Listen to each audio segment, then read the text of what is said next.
예, 시간이 굉장히 빨리 흐르는 것 같습니다. 벌써 3월 달이 되었죠. 예, 그래서 이제 학교는 개학을 하고, 또 이렇게 뭐 기업마다 이제 뭐 실적 발표를 하면서 새롭게 또 출발을 하고, 그런 모습들을 볼 수가 있거든요. 그래서 3월 달은 또 우리에게 이 한 해를 통해서 더욱더 적극적으로 시작하게 되는 그런 달인 것 같습니다. 이 3월에 여러분 더욱더 하나님의 강력한 은혜가 임할 수 있기를 축복합니다. 예, 여러분 인생이 잘 되기를 원하시잖아요, 그죠? 인생이 잘 되기를 원하시죠? 한 번만 잘 되는 것이 아니라 계속 잘 되는 그런 인생이 될 수 있기를 바랍니다. 그런데 오늘 말씀 속에 보면 한 번은 참 잘 되는데 그 이후에는 망하게 된다라는 그런 예언이 내려지는 말씀이 오늘 말씀 가운데 등장을 합니다. 예, 자, 오늘 말씀이 이제 이사야가 굉장히 이사야 선지자를 통해서 히스기야 왕이 굉장히 하나님의 위대한 은혜를, 놀라운 은혜를 경험을 하게 되었죠. 아수르로부터도 승리를 했고 또 자신의 질병이 치유되는 그런 은혜를 받았는데, 예, 그럼에도 불구하고 그의 한 번의 실수가 이스라엘을 만국으로 향해 가는 그런 큰 실수를 범하게 되는 내용이 등장을 합니다. 자, 오늘 말씀이 굉장히 의미가 있는데요. 왜냐하면 이사야서의 말씀이 오늘 이제 39장이잖아요. 이사야가 크게 두 부분으로 나눈다면 바로 이 39장까지에서 제1 이사야의 말씀, 그래서 우리가 흔하게 생각하는 구약에 해당하는 그래서 심판에 관련된 말씀이 주를 이루었습니다. 그래서 그 종결점으로 히스기야 왕의 그 실수와 더불어서 이스라엘이 결국 망하게 될 것이다, 그런 예언이 확정되어 내려지고 있어요. 네. 그리고 나서 40장에서 66장까지 총 27장에 해당하는 말씀은 우리가 메시아의 도래라고 하는 신약에 해당하는 말씀이거든요. 그래서 굉장히 희망이 있고 소망이 가득한 그런 굉장히 밝은 내용의 메시지가 후반부에는 계속되게 됩니다. 그러니까 여러분, 지금까지 이사야서의 말씀이 1장부터 39장까지는 굉장히 우울하고 심판의 메시지로 가득했다면 이제 그 이후에 40장에서 66장까지는 어떤 내용이에요? 희망의 메시지예요. 희망의 메시지. 그래서 마치 지금 우리가 당면하고 있는 이 코로나 시대에 굉장히 우울하고 굉장히 위축되고 그런 상황이었지 않습니까? 그것들이 이제 끝나고 어떻게 돼요? 예수님이 우리와 함께 하심으로 우리에게 새로운 날이 선포되는 줄 믿습니다. 예, 예수님이 우리와 함께 하심으로 우리에게 새로운 날이 선포가 되는 거예요. 그래서 전에는 정말 내가 인생에 쫓기는 인생이었고 삶이 눌리는 노예와 같은 인생과 같은 상태였다면 이제는 예수님과 함께 하나님의 자녀로서 영광스럽게 살아가고 또 어떻게 돼요? 왕의 자녀로서 우리가 주님의 권세와 능력 가운데 살아가는 은혜가 임하게 될 줄 믿습니다. 네. 자, 그래서 제1 이사야의 말씀, 오늘 말씀에서 이제 끝나게 돼요. 그래서 히스기야의 경거망동한 행동으로 이스라엘의 그 패망의 예언이 확정되어 내려지게 되는 것이죠. 그래서 오늘 말씀의 제목은요, 망하지 않고 흥한 자가 되려면 이라고 하였습니다. 여러분, 우리가 망하지 않고 흥한 자가 되는 은혜가 임하기를 소원합니다. 우리가 대표적으로 우리가 사무엘서를 보면 어때요? 거기에 보면 사울 왕은 점점 약해지고 쇠약해지고 다윗의 가문은 점점 흥하였더라라는 말씀이 등장을 하죠. 그래서 사울이 왜 그 가문이 점점 망했어요? 하나님을 의지하지 않았기 때문이죠. 예, 그러면서 인간적인 방법을 계속 쓰다가 그렇게 점점 망하게 됐어요. 다윗의 가문은 왜 점점 흥하게 됐어요? 하나님을 의지했기 때문입니다. 그래서 모든 것에 하나님을 우선순위로 두고 모든 일을 할 때 하나님께 먼저 기도하고 묻는 그런 다윗의 삶이었어요. 그렇기 때문에 여러분 다윗이 흥하게 된 줄 믿습니다. 여러분 우리의 삶도 망하지 않고 흥한 자가 되는 삶이 될 수 있기를 바랍니다. 네. 자, 히스기야가 앞에 있는 말씀에 굉장히 큰 은혜를 받았죠. 그가 죽을 병에 걸렸는데 고침을 받게 되었습니다. 할렐루야. 얼마나 놀랐습니까? 예. 그래서 이사야 37장의 말씀은 38장의 말씀 히스기야 왕이 이 죽을 병에서 고침을 받았기 때문에 굉장히 극적인 하나님의 놀라운 역사를 경험을 했던 거예요. 얼마나 행복하고 기뻤겠습니까? 그렇죠? 네가 내일 당장 죽을 것이다 라고 했는데 하나님께 울부짖어 기도했더니 내가 너의 기도를 받았다. 너가 이제 15년간 더 살게 될 것이다 라고 했을 때 얼마나 기쁘겠어요. 네. 그렇게 최고의 은혜의 그 절정을 맞이했는데 그러면서 히스기야가 어떻게 고백을 했죠? 하나님께 감사드리면서 내 평생에 하나님을 찬양하겠습니다. 하나님을 예배하겠습니다 라고 고백을 했어요. 그런데 그 고백을 한 지 얼마 지나지 않아서 큰 실수를 범하게 되죠. 네, 이스라엘의 치명적인 결과를 낳게 됩니다. 자, 히스기야가 병이 났다라는 소식을 듣고 바벨론 왕 무르다발라단이 사신을 보냈어요. 사신을 보내왔습니다. 그래서 이 사신을 맞이하면서 히스기야 왕이 얼마나 기쁜지 몰라요. 왜냐하면 지금 아수르가 지금 현재는 가장 강대국이었고 아수르의 그 탄압으로 말미암아 많은 국가들이 어려움을 겪고 있었는데 그 가운데 신흥 강국으로 성장하는 나라가 바벨론이었어요. 예, 신흥 강국으로 성장한 나라가 바벨론이었습니다. 그러니까 바벨론이 이렇게 사신까지 보내서 나에게 이렇게 위로를 하고 오니까 너무 기분이 좋고 굉장히 거기서 흥분을 하면서 자신의 국간을 다 보여주게 되죠. 자, 이 결과가 바로 어떻게 돼요? 그의 모습은 하나님보다 오히려 앞에 다른 왕들처럼 주변 나라를 먼저 의지하는 그런 모습이 히스기야에게도 지금 비춰지고 있는 것이죠.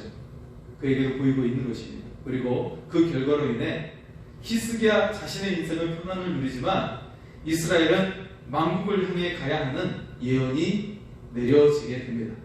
네, 여러분 지금 우크라이나가 굉장히 어려움을 겪고 있죠. 조그만 나라를 향해 큰 나라가 지금 전쟁을 벌이고 있습니다. 굉장히 아픈 상황이죠. 예, 국민들 얼마나 고통을 겪고 있는지 모릅니다. 자, 이처럼 한 나라가 그렇게 위기를 겪고 있는 것처럼 지금 이스라엘을 향해서 너희가 고통을 겪고 망하게 될 것이다 라는 메시지가 주어지고 있습니다. 여러분 우리가 오늘 말씀을 통해서 정말 망하지 않고 흥하는 인생으로 살아갈 수 있기를 바랍니다. 그래서 여러분의 인생뿐만 아니라 여러분의 가문이 흥하는 가문이 되고 믿음의 명문가가 되는 은혜가 임할 수 있기를 바랍니다. 네. 이제 오늘 말씀 속에 우리가 정말 흥하는, 망하지 않고 흥하는 비결을 첫 번째로 하나님의 말씀에 귀를 기울여야 한다는 것이죠. 자, 히스기야가 바벨론의 그 사신이 왔을 때 굉장히 기뻐했던 이유 중에 하나는 무엇이냐면 이 아수르가 굉장히 많은 나라들을 힘들게 했어요. 그들의 땅을 정복하고 수많은 사람들을 죽이고 약탈하고 그렇게 굉장히 잔인한 그런 일들을 행했습니다. 그렇기 때문에 공동의 적이 바로 아수르였죠. 마치 오늘날 러시아가 공동의 그런 적이 되어서 어때요? 유럽이 다시금 하나로 연합하겠다는 유럽 연합에 대해서 다시 한번 더 적극적으로 생각하게 되고, 예, 그런 모습들이 지금 보여지고 있지 않습니까? 그리고 독일은 멈췄던 그런 국방비에 대해서 증액을 해가지고 무장을 하겠다라고 이렇게 취하고 있고 2차 대전 이후에 처음으로 그런 발언을 하고 있고 뭐 스웨덴이라는 나라는 그 나라가 바이킹의 후예잖아요. 200년 동안 어떤 무력에 대해서 접었던 것들을 무력을 이제 증강을 시키겠다 그런 입장을 표명을 하고 있어요. 그런 것처럼 이 아수르라는 나라가 많은 나라에게 미움을 받았던 나라였어요. 러시아, 지금 현재의 러시아처럼. 그래서 미움을 받는 나라였습니다. 그래서 이 아수르의 침략이 왔을 때 그것을 하나님의 절대적인 은혜로 막아냈고 아수르의 군대와 그 사네립이라는 왕이 죽임을 당했어요. 예, 물론 그가 그의 아들에 의해서 죽임을 당했죠. 아수르의 왕이 그렇게 됐는데, 자, 이처럼 아수르의 그 엄청난 이 강대국으로부터 공격을 막아낸 히스기야 왕, 그리고 죽을 병에서 살게 된 그 히스기야 왕의 소식을 듣고 바벨론 왕이 사신을 보냈어요. 그래서 어때요? 이 두 나라는 공동의 적을 가지고 있었죠. 아수르라고 하는. 그래서 굉장히 기뻤어요. 히스기야 왕은 굉장히 기뻤습니다. 기뻐하면서 그들을 맞이했는데, 그런데 이와 같은 히스기야의 모습이 어때요? 어떻게 보입니까?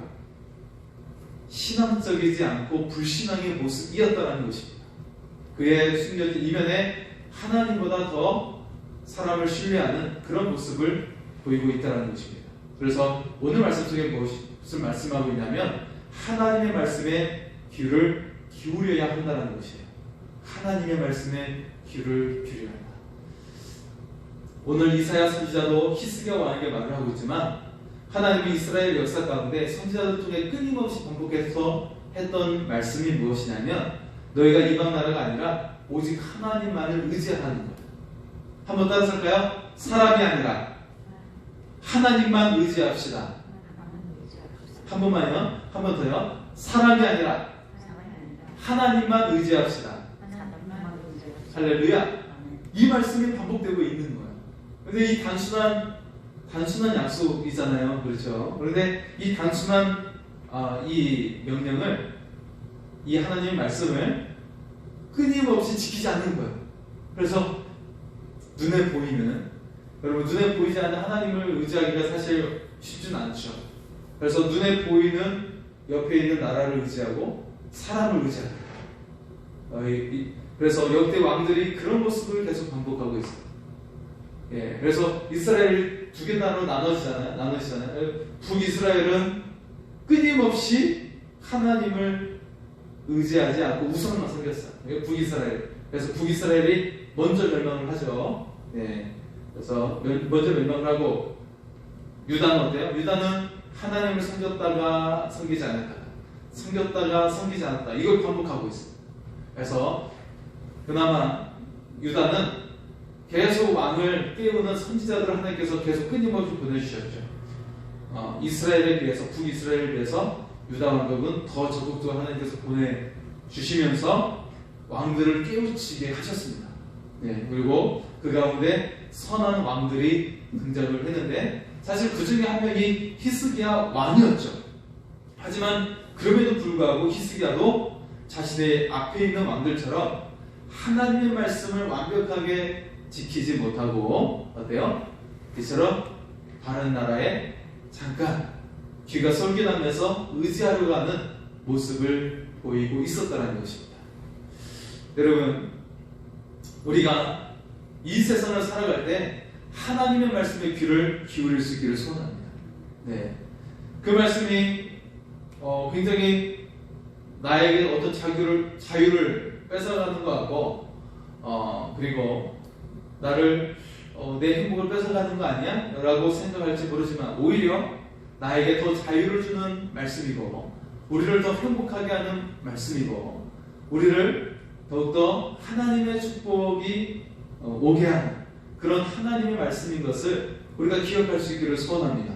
그런데 나뿐만 아니라 우리의 가족이 이 하나님의 말씀을 듣는 가족이 될 수 있기를 바랍니다.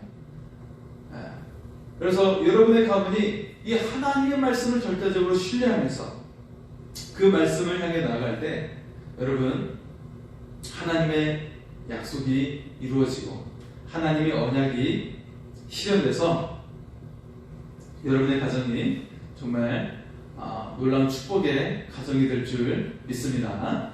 네. 자, 두 번째는 어떻게 될까요? 두 번째, 우리가 흥한 인생이 되려면 사람보다 하나님을 더 신뢰해야 한다는 것이죠. 네. 자, 여러분 히스기야가 이전에 그 죽음을 앞두고 있을 때 오직 하나님만을 찾았던 모습과 대조적인 모습이 바로 오늘 말씀 가운데 나오죠. 이제는 바벨론과 동맹을 맺고 그 그늘 아래서 평화를 누리려고 하는 그런 모습이 나옵니다. 어쩌면 이 모습이 어떤 국제적인 외교에 있어서 어쩔 수 없는 처세인지는 모르죠. 하지만 그것이 히스기야에게 어떻게 돼요? 오히려 독이 되고 자신의 나라를 멸망을 향해 가게 되는 그런 아주 암울한 상황으로 내몰게 된 것입니다.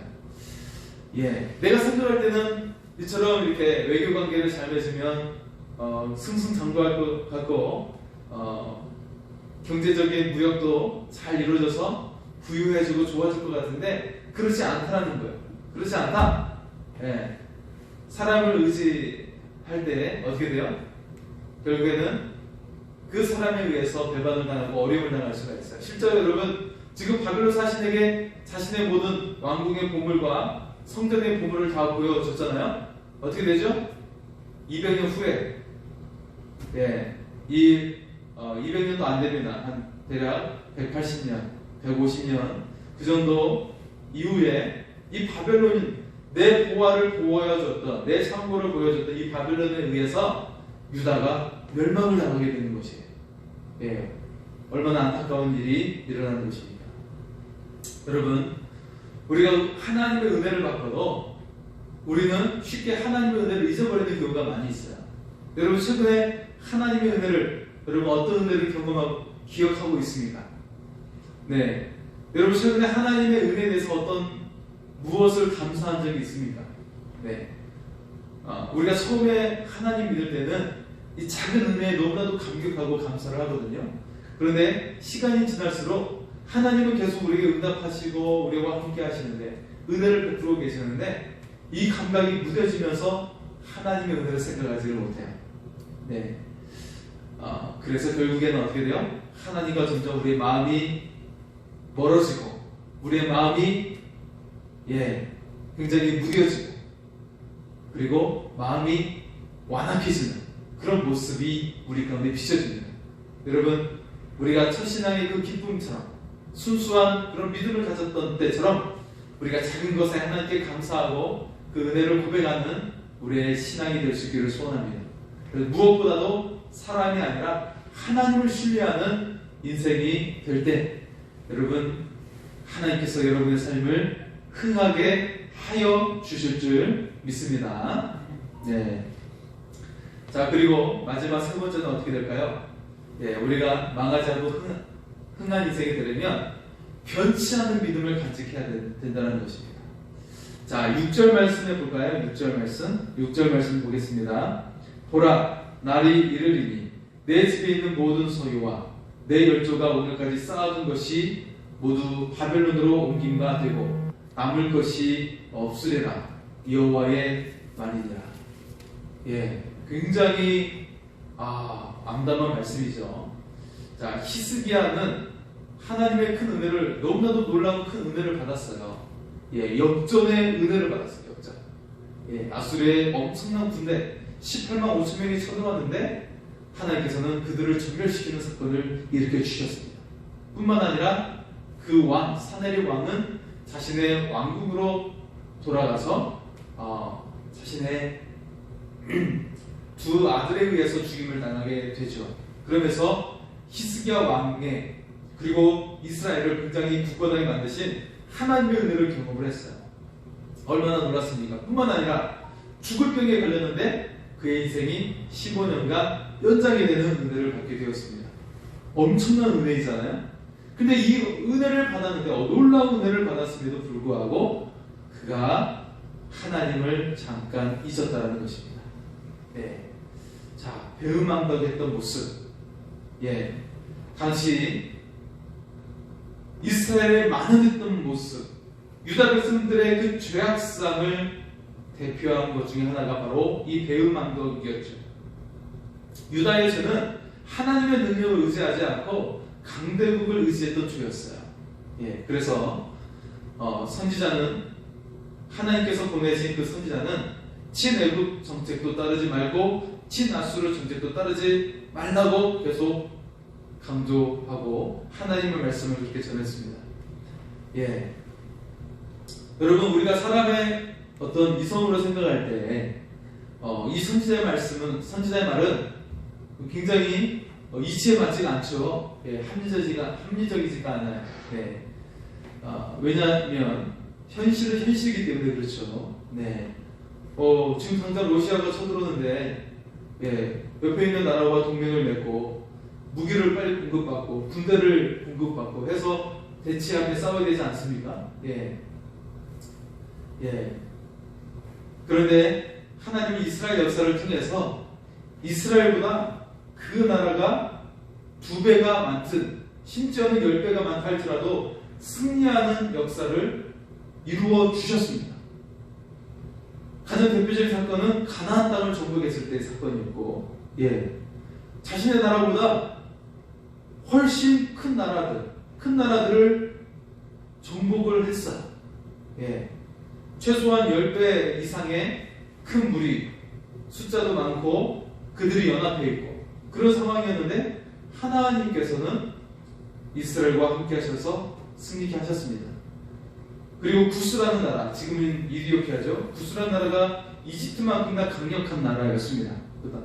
그 고대 이디오피아는 그랬어요. 구스라는 나라로 성경에 등장을 하는데, 그 나라가 이집트만큼 강한 나라였는데 그 나라가 국력 차이가 3배 이상 됐어요. 3배. 도저히 싸울 수가 없죠. 예, 여러분, 그 손자병법에 따르면 절대로 이길 수 없는 싸움이에요. 하지만 하나님이 함께 하시니까 이겼어요. 더욱더 강력한 군대를 가지고 있고 숫자도 엄청난데 이기게 만들어 주셨다는 것입니다. 그래서 하나님께서 여기서 우리에게 주시는 말씀은 무엇이냐면,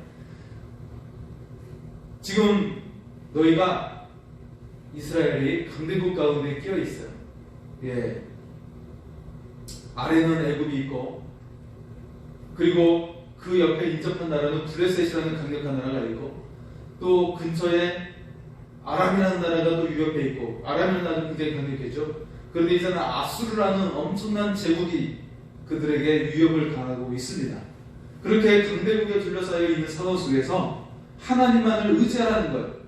그러면 이 모든 걸 다 이기고, 그리고 그 열방을 세우고 망하게 하는 것, 하나님의 손길임을 알라고 말씀을 하고 있는 것입니다. 실제로 이 강대국 아수르도 결국 얼마 지나지 않아서 흔적 없이 사라지죠. 바벨론에 의해서. 그래서 이것을 알라고 말씀을 하고 있는 것입니다. 여러분, 이 강대국에 둘러싸여 있는 나라가 이스라엘만 있습니까? 네. 우리 대한민국이 더 그러지 않습니까? 예, 우리 한국이 더 그렇죠. 예, 한국이 군사 강국으로 6위 안에 들지만, 6위가 되었지만 주변에 있는 나라들이 어때요? 2등, 3등, 4등이잖아요. 예, 주변에 있는 나라들이 다 상위권 나라들이기 때문에 우리나라가 위축되어 있는 거예요. 예, 그래서 우리나라가 다른 나라에 비했을 때 군사력에 있어서 아주 막강한 강력함을 가지고 있지만 그럼에도 불구하고, 예, 중국과 러시아 그리고 일본이 대치를 하고 있기 때문에 우리가 위축되어 있는 게 사실이죠. 네. 그래서 어떻게 됩니까? 우리가 무기로 더욱더 강력하게 만들어야겠지만 다른 무엇보다도 가장 우선시해야 되는 것은 절대적으로 하나님만을 의지하고 변치 않는 믿음을 갖는 그런 하나님의 사람이 될 수 있기를 소원합니다. 네. 여러분, 혹시 지금 인생 가운데 여러 가지 일이 막혀 있고 어려운 일이 있을 수가 있어요. 네, 내가 일을 도전하고 함에 있어서 정말 어려운 장애인분들이 많고 굉장히 우리를 힘들게 하는 것들이 있을 수 있습니다. 하지만 이 모든 것들을 통해서 오직 변치 않는 믿음을 가지고 하나님을 신뢰함으로 나아갈 때 하나님께서는 더 큰 은혜를 우리의 삶 가운데 만들어 주시고 인도해 주실 줄 믿습니다. 그래서 아무리 나보다도 더 강력했던